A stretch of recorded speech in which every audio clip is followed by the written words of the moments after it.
ইসলাম সকল নবীর দিন, আল্লাহর পক্ষ থেকে দেয়া দিন। আল্লাহ তারা একমাত্র ইসলামে দিয়েছেন, আর কোনো নবীকে দেননি। ইসলামে দিয়েছেন আদমকে, আদম থেকে শুরু করে মুহাম্মদ রাসূলুল্লাহ সাল্লাল্লাহু আলাইহি ওয়াসাল্লাম পর্যন্ত প্রত্যেক নবী ইসলামের উপর ছিলেন। এই জন্য আমরা দেখতে পাই নূহ আলাইহিস সালাতু ওয়াস সালাম বলেছেন, ওয়া উমিরতু আন আকুনা মিনাল মুসলিমিন, আমাকে নির্দেশ দেয়া হয়েছে যাতে আমি মুসলিমদের অন্তর্ভুক্ত হই। ইব্রাহিম আলাইহিস সালাতু ওয়াস সালাম তিনি বলেছেন তিনি মুসলিমদের অন্তর্ভুক্ত। এভাবে প্রত্যেক নবী থেকে বর্ণনা এসেছে যে তারা নিজেদেরকে মুসলিম ঘোষণা করে গেছেন।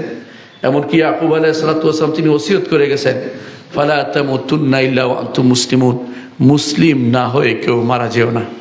আর মুসলিম হতে হলে তিনটি জিনিস লাগবে, এটা আমরা সবাই জানি। এক নম্বর হচ্ছে তাওহীদ নিয়ে আল্লাহর কাছে আত্মসমর্পণ।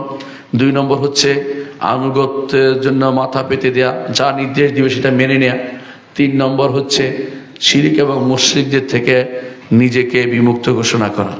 এই তিনটি যতক্ষণ না হবে কোনো ব্যক্তি মুসলিম হবে না।